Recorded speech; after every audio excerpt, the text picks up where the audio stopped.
Here's the part that still doesn't sit right with people. For 4 years, a man lived in the same house as his parents, and for those same 4 years, both of them were already dead. One of them hidden under what looked like an ordinary bed, the other sealed inside a wardrobe upstairs. And during all that time, no neighbor noticed, no doctor saw them, and not even his 4 sisters realized anything was wrong, and that only became clear much later, because at first, everything looked normal enough. This happened in Essex, England, on a quiet street with red brick houses and small front gardens, the kind of place where days tend to blur together, and nothing dramatic ever seems to happen. In September of 2023, local police received a report from a family doctor. Not an emergency call, not a crime report, just a welfare concern. The doctor had been responsible for an elderly couple named John and Lois, both in their early 70s. And John had several chronic health problems that required regular medication and checkups, but according to clinic records, he hadn't been seen since the summer of 2019. At first, that didn't seem like much, because people miss appointments, people switch doctors, people move, but the strange part was that the prescriptions kept getting refilled, and every time the clinic tried to contact John or Lois directly, they never answered. Instead, the phone was always picked up by the same person, their youngest daughter, Jenny, and she always had a reason. Sometimes she said they were traveling, sometimes she said they weren't feeling well enough to talk, sometimes she said they just didn't want visitors, and the explanations changed, but the result didn't. No appointments, no home visits, no direct contact. At one point, the doctor suggested stopping by the house, just to check on them, and every time, that idea was politely brushed off. Nothing about any single excuse sounded unbelievable, and nothing about it would normally trigger alarms. But 4 years is a long time for a patient with serious health issues to completely disappear from medical care. So in September 2023, the doctor decided to file a formal welfare report with police, just to make sure nothing was being missed. Police initially treated it as routine. They called the house, Jenny answered, and they asked where her parents were. She said they were on vacation and would be back in October. That answer could have ended the whole thing, except this time, the officer asked another question, asking where exactly they were traveling, and there was a pause before Jenny said she wasn't really sure and didn't know the hotel either. That was odd, because her parents were in their 70s. One of them had serious medical problems, and supposedly they were traveling somewhere, and their daughter didn't know where.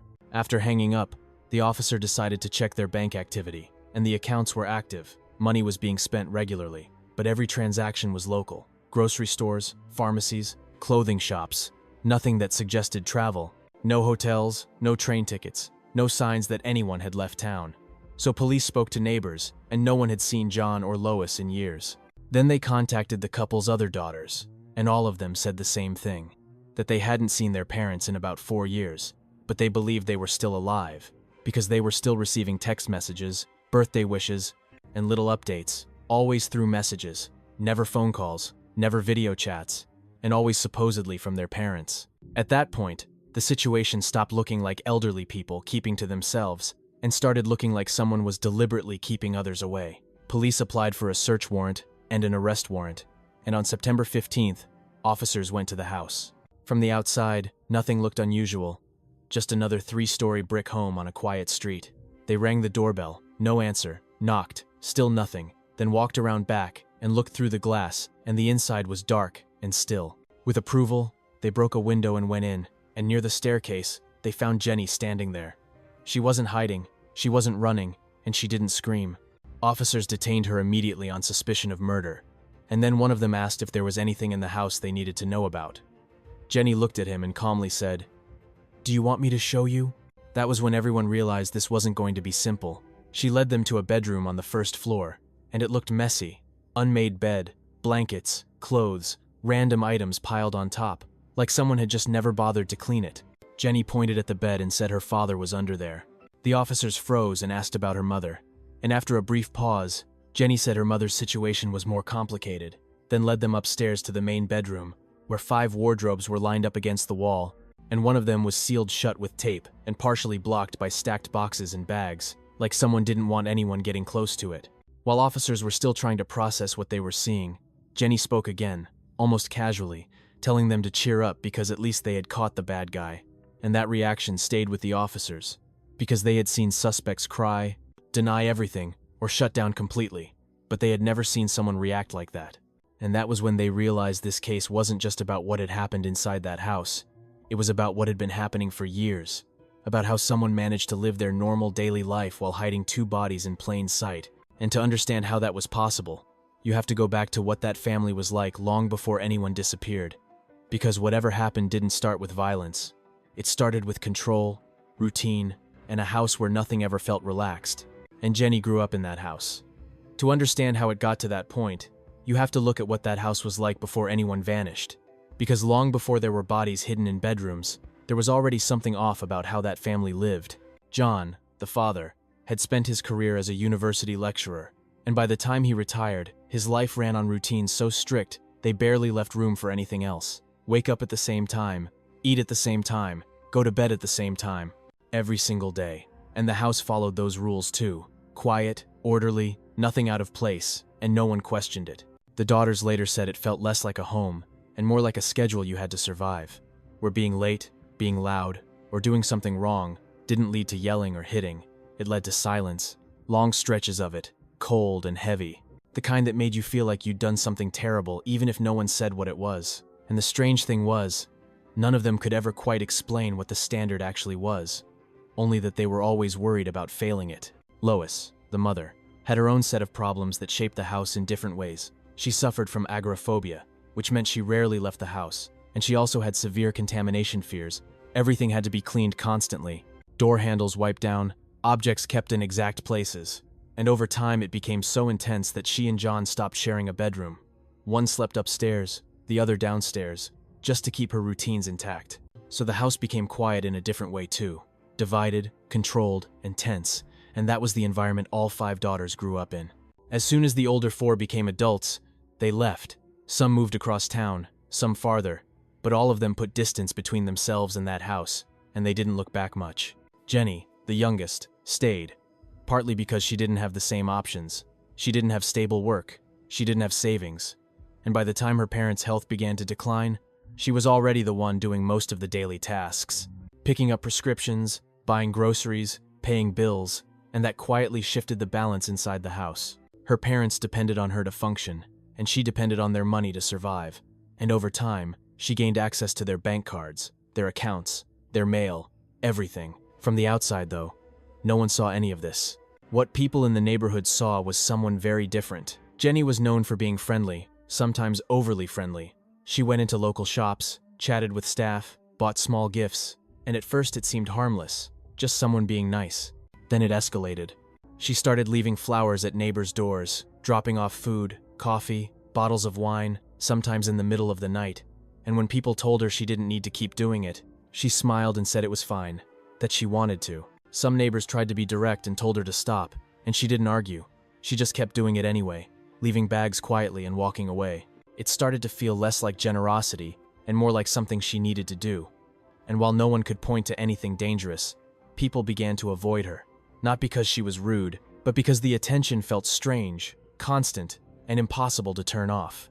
The money for all of this came from somewhere, and Jenny told people she worked as a freelance web designer, that she worked from home, and no one questioned it, because she was always home and always on her computer. But she wasn't designing websites, she was gambling online. It started small, then grew, and like it usually does, the losses grew faster than the wins. And when she ran out of her own money, she started using her parents' accounts. At first small amounts, then thousands, then tens of thousands. By 2019, she had taken roughly £60,000 from them, and her parents didn't know. When John eventually noticed that money was missing, he confronted her, and she told him their accounts had been hacked, that there was fraud, that she had already contacted the bank, and that the money would be returned. And he believed her, because in 2019, that kind of story didn't sound impossible, and because she was his daughter, and because she sounded confident when she said it. But the questions didn't stop, and over time, she ran out of explanations. And that was when she started thinking about what would happen if the questions stopped too. In March of that year, she began researching medications, looking up dosages, interactions, what would happen if certain drugs were mixed with alcohol, and she already had access to prescription sedatives in the house, medications used for anxiety and sleep, and she began testing small amounts in her parents' food and drinks. The first time, John slept unusually deeply and woke up dizzy, and he blamed his blood pressure. Lois slept better than she normally did and thought nothing of it. Meanwhile, Jenny bought other items, things she told herself were just in case. And by June, she decided she was done waiting. On the evening of June 17th, She brought her father his usual beer, something he drank every night, a habit he'd had for decades, and he drank it without hesitation. Lois was given a different drink. The next morning, Jenny woke up early, went downstairs, and checked on her father. He wasn't breathing. Then she went upstairs to her mother's room, and that's where the plan broke, because Lois was awake, sitting on the bed, listening to the radio, unaware that her husband was already dead downstairs. Jenny later said she hesitated for a moment, and then she didn't.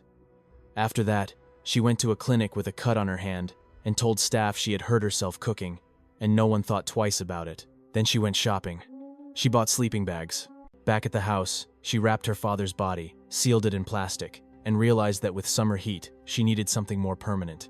The next day, she bought bricks, cement, sand, and wood, built a structure around the body in the shape of a bed frame, and covered it with blankets and clutter so it looked like nothing more than a messy bed. Her mother's body went into a wardrobe, packed tightly with clothes and bedding, and the door was taped shut. And then, after everything was hidden, she went back to living in the same house, walking past both of them every day, answering phone calls, sending texts, and keeping the story going. And at that point, the hardest part wasn't hiding what she had done. It was keeping everyone convinced that nothing had changed. After that, her entire life became about maintenance, not just of the house, but of the story. Because once the bodies were hidden, the real work was making sure no one came looking for them. The first thing she did was take her mother's phone and message her sisters, saying that she and their dad were going away for a few days, adding a little heart at the end, the kind of thing Lois always used. And from that moment on, Jenny started living as 3 different people at once. She answered messages as herself, she answered messages as her mother, and sometimes she even answered as her father, copying the way they typed, the phrases they used, the little habits that made the messages feel familiar. When birthdays came around, there were texts. When holidays came around, there were cards in the mail. And when the sisters suggested calling, there was always a reason why it wasn't a good time. Someone was tired, someone wasn't feeling well. They'd call later. Later never came. One time, one of the sisters did call, and Jenny answered without thinking, then quickly lowered her voice and pretended to be her mother. And when her sister said she sounded strange, Jenny said she had a bad cold, and that seemed to be enough. Because after that, Jenny stopped answering calls entirely, and everything stayed in writing. That became part of her daily routine, checking messages, responding in character, keeping everyone reassured just enough that they didn't feel the need to show up at the door. And then, in early 2020, something happened that made her job much easier, because the pandemic hit. And suddenly, no one was visiting elderly relatives, no one was dropping by unannounced. And when she said her parents were isolating because they were high risk, no one questioned it, because everyone was being told to do the same. The world slowed down, and her lie blended right into it. During that time, the money kept coming. Her parents' pensions were deposited into their accounts every month, and Jenny used their credit cards freely, opening new ones when old ones were maxed out. And over 4 years, she took around £150,000. Some of it lost to gambling, some of it spent on clothes, food, and the constant stream of gifts she still gave to neighbors and shop workers, still trying to buy small moments of connection with people who never really knew her. But her behavior became more noticeable. She started sweeping the front path every day, even when there were no leaves, standing outside for long stretches, watching the street. And there was another habit she picked up that came directly from her mother. Because Lois had always been someone who called local councils to complain about minor things, trash bins, noise, small disturbances, and after her mother was gone, those calls didn't stop. They came from the same house, in the same tone, using the same phrases, as if Lois were still sitting there, irritated about something outside. And then there was the pregnancy. At some point, Jenny started telling people she was expecting a baby. She wore maternity clothes. She held her stomach when she walked. She showed neighbors ultrasound pictures. But the timeline didn't make sense, because 1 month she looked barely pregnant, and not long after that she was telling people she was almost due, and no one ever saw a partner. No one ever saw her go to appointments, and eventually people stopped asking, and just quietly decided that something about her wasn't right. Then, in August 2023, a month before police came to the house, Jenny called the police herself. She said she had been attacked in her garden in the middle of the night by 3 men, that they had beaten her and run away. When officers arrived, she had scratches on her face and bruises on her arms, injuries that looked real enough, but there were no witnesses, no security cameras showing anyone entering the garden, and the pattern of the injuries didn't quite match what she described. The case was logged as unconfirmed and went nowhere, but looking back, it stood out, because it felt like another attempt to create a story, another way to pull attention away from what was actually happening inside the house. And through all of this, she kept managing the practical things too. Calling the clinic to cancel appointments, handling bills, making sure nothing was overdue, keeping the outside of the house looking just normal enough that no one felt the need to check on the people inside. She later said that when police finally broke in, what she felt wasn't fear, it was relief, because the pressure of keeping all of it going had become constant, and she was tired. After her arrest, she told officers exactly where the bodies were and where she had hidden the weapons, in a storage box under the stairs. And she didn't deny what she had done. When the case went to court, she didn't plead not guilty, and she didn't claim insanity. The prosecution laid out how the murders had been planned, how she had researched drugs, how she had prepared a backup plan, how she had hidden the bodies and lived off her parents' money for years afterward, and how none of it was impulsive. Her defense mentioned that she had developmental and mental health issues, traits associated with autism, paranoia, depression, but the court-appointed psychiatrist said she knew exactly what she was doing and understood that it was wrong. Her 4 sisters didn't attend the trial. They sent statements through lawyers, and when sentencing came in October 2024, she was given life in prison with a minimum term of 36 years, meaning she would be in her 70s before she could even be considered for release, roughly the same age her parents were when they died. After everything was over, one more detail came out.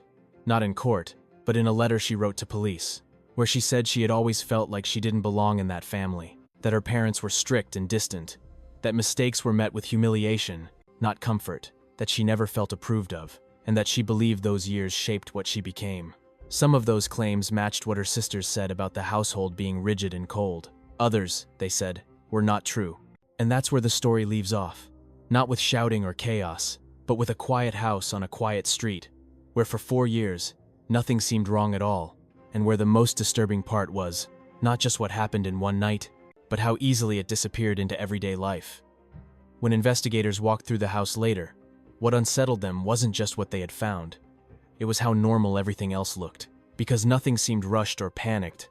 There were no signs of someone trying to wipe away the past, just years of quiet living layered on top of a space that should have been empty. In the kitchen, there were handwritten notes about cleaning supplies and groceries, the kind of reminders that had probably been written long ago and then copied over again. And in the living room, magazines were stacked beside the chair where John used to sit, as if that spot was still reserved for him. It didn't look like a crime scene. It looked like someone had pressed pause on a household and then kept living inside it. They found calendars with medical appointments crossed out months ahead of time, phone numbers for clinics written in the margins, and folders with bank statements neatly filed. All the things you'd expect to see in a house where people were still keeping track of everyday life. And the pattern kept going when they checked her computer and phone, because the gambling sites, the online shopping, the emails to local councils, and the messages to her sisters were all there, but they were kept separate, almost like different lives that were never supposed to touch. And most of the time, they didn't. Neighbors had noticed the gifts, the bags of food left at doors, the flowers, the bottles of wine, and later the strange pregnancy story. But none of that pointed to anything specific. It just made her seem odd. Maybe lonely, maybe struggling, but not dangerous. And the clinic staff felt something was off, but not enough to imagine what was actually happening inside that house. During questioning, Jenny said the hardest part wasn't being alone in the house. It was talking to people who knew her parents, because that was when she had to pretend they were still alive, still making plans, still having good days and bad days like anyone else. She said she had to keep track of who thought they were traveling, who thought they were sick, and who thought they were isolating because of the pandemic, and sometimes she would hesitate before replying to a simple message.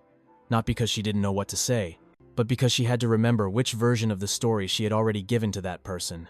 And even with all of that, she never tried to leave. She never sold the house. She never moved to a different town where no one knew her or her family. She stayed where everything had happened, sleeping in the same rooms, walking the same hallways, passing the same doors every day. And when she was asked why, she didn't really have an answer, only that she didn't know where else she would go, and that staying felt easier than starting over.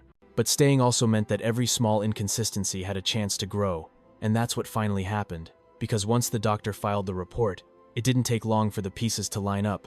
The local spending, no travel records, no visits, no calls, and 4 adult daughters who hadn't seen their parents in years. Before anyone even stepped inside the house, it already looked wrong. After her arrest, police checked to see if anyone else could have known or helped hide what had happened, but they didn't find anything like that. No messages suggesting shared secrets, no money moving between accounts, nothing that pointed to anyone else being involved. As far as they could tell, This was something she planned on her own, carried out on her own, and kept to herself for years. When officers spoke to her, she was calm and direct, explaining where she had bought things, how she had done certain tasks, and what she had done afterward. And they later said it felt less like questioning someone in shock, and more like listening to someone describe a routine they had followed for a long time. There were still parts of her behavior that didn't fit neatly into any plan, like the fake pregnancy or the call about being attacked. Things that didn't protect her secret and didn't help financially, but did bring attention to her, and no one could fully explain why she did those things. Only that they became part of how she interacted with the world while everything else stayed hidden. By the time police arrived at the house, she had been living that way for so long that it had started to feel normal to her, and when it finally ended, she didn't try to fight it. She led officers through the rooms, told them what they would find, and answered questions without hesitation. And that same quiet acceptance followed her into the legal process, because she never tried to shift blame, never accused anyone else, and never said she didn't remember what she had done. She acknowledged it, and she waited for whatever came next. And while the court focused on dates, purchases, and decisions, the people who had known the family were left thinking about something else entirely, about how a house that looked so ordinary could hold something like that for so long, and how someone could keep sending birthday messages, buying groceries, and chatting with neighbors, while carrying a secret that never left the building. In the months after the sentencing, investigators went back over the timeline, not because they needed more proof, but because they wanted to see how close anyone had come to finding out before it finally happened, and the answer was closer than anyone was comfortable with. There were times when neighbors almost knocked, times when sisters talked about stopping by, times when clinic staff considered sending someone out anyway, and each time, something small got in the way. A polite excuse, a busy week, the feeling that it might be awkward to show up uninvited, and so nothing happened. What kept the story going wasn't just planning, it was how easy it was for small delays to turn into long gaps. Her sisters later said there were moments when things felt off, like how calls were always avoided, how replies were short or didn't quite answer the question, but they also said they grew up in a house where you didn't push, where privacy was strict and questions weren't encouraged, and that habit followed them into adulthood. So when something felt strange, they noticed it, but they didn't challenge it. The same thing happened with the neighbors. They saw the gifts, the bags of food, the flowers, and later the pregnancy story that didn't add up. But unusual doesn't automatically mean dangerous, and no one wanted to be the person who accused a quiet woman of something serious without a clear reason. So the days kept moving, and the weeks turned into years. During questioning, Jenny talked about how she kept busy, running errands, checking messages, making sure bills were paid, calling clinics to cancel appointments, doing the same things over and over. And she said that as long as she stayed in motion, it was easier not to think too far ahead. She also talked about how she kept track of people, who expected what kind of update, who believed which version of the story, and how that became part of her routine, like checking the weather or making a shopping list. And while she was doing all of that, the house itself stayed stable. The lights stayed on, the mail was sorted, the yard was kept neat, and from the outside, it looked like nothing had changed. Financial records showed the same pattern: money coming in, bills going out, nothing overdue, nothing that would trigger a visit or a warning letter, and that consistency mattered, because if anything had slipped, if utilities had been shut off or mail had piled up, someone would have stepped in much earlier, but nothing did. There was also the question of why she stayed there at all, why she didn't move somewhere else once she had access to the money and no longer had to answer to anyone in that house. And when she was asked about that, she didn't talk about plans or fear or strategy. She just said she didn't know where else she would go, and that staying felt simpler than starting over in a place where nothing was familiar. So she kept sleeping in the same rooms, using the same kitchen, walking the same path up and down the stairs, and those habits never changed. In court, when prosecutors described that routine, how she ate meals there, how she walked past both hiding places every day, how she kept living in the same space, there was no reaction in the room, no gasps, just quiet, because the details weren't dramatic, they were ordinary, and that made them harder to absorb. It didn't sound like a moment of chaos or loss of control. It sounded like a schedule, and that schedule lasted for years. When she was asked if she ever thought about telling someone, she said she did, sometimes, but every time she thought about what would come after that, where she would go, what her days would look like, and she couldn't picture anything beyond what she was already doing, so she kept doing it. Nothing shifted until someone else forced it to shift. Even after everything was over, people on the street said the place felt different, not because the house looked different, but because they now knew what had been happening behind one door they had passed for years. And once you know that, small things start to stand out. A light on late at night, someone sweeping the front path, groceries being carried inside, things that never meant anything before, but now felt connected to something they couldn't see at the time. And what stayed with investigators wasn't just that she managed to hide what she did. It was that she managed to build a normal-looking life around it, sending messages, keeping schedules, paying bills, and showing up in the same places, day after day, while nothing inside that house was what it was supposed to be. After the house was processed and the evidence was packed away, what investigators were left with were ordinary things that had quietly played a role in what happened. A phone used to send casual updates, a calendar used to cross out appointments, a credit card used to buy groceries and small gifts, and none of those items looked dangerous on their own, which made it hard to point to any moment when someone should have known something was wrong. Officers later said that if the doctor hadn't finally filed that report, there was nothing else forcing the situation to change. The money kept coming in, the bills were paid, the house looked lived in, and the excuses, while repetitive, were never dramatic enough to make anyone show up at the door. And that balance held for years, not because people didn't care, but because no one wanted to push without a clear reason. And without that push, everything stayed in place. After the arrest, the sisters went back through old messages and noticed small things that felt strange in hindsight. Replies that avoided questions, updates that never led to visits. But at the time, those details didn't feel serious enough to demand proof, especially in a family where privacy had always been the rule, and dropping by unannounced was never normal. When they thought about their parents, they remembered how rigid and private they had always been, how much they disliked visitors, how often they preferred to be left alone, so the idea that they didn't want company fit with what they already believed. That made the story easier to accept and harder to challenge. During her last interviews, Jenny talked about the house as if it were still full, referring to rooms by who used to sleep there, describing routines that no longer existed, and when asked if she ever thought about moving the bodies, she said she couldn't imagine disturbing them after everything she had already done, as if leaving things exactly where they were felt safer than changing anything again. The same thinking showed up when she talked about the future, or didn't, because when investigators asked what she planned to do eventually, she said she never thought much beyond the next few days, that each day was about messages, errands, and whatever problem came up, and that was enough to keep going. The trial moved quickly because the facts weren't disputed. There were no arguments over what had happened, just a step-by-step account of what she had done and how long it had continued. When the sentence was read, she showed no visible reaction, and when she was led out of the courtroom, she didn't turn around, and that moment stood out to people who were there, not because it proved anything, but because it felt out of place, like someone finishing a task rather than hearing the end of a life as they knew it. But for the officers who first entered the house, the part that stayed with them wasn't the courtroom, it was the staircase, the moment when she calmly asked if they wanted to see, because it felt like the point where the story finally stopped, not with panic or resistance, but with quiet acceptance. Not because she chose to end it, but because someone else had finally stepped inside. After everything was over, the house was sold and renovated, and eventually new people moved in who knew what had happened there. Because in places like that, stories don't disappear, they just fade, becoming something that comes up quietly if it ever comes up at all.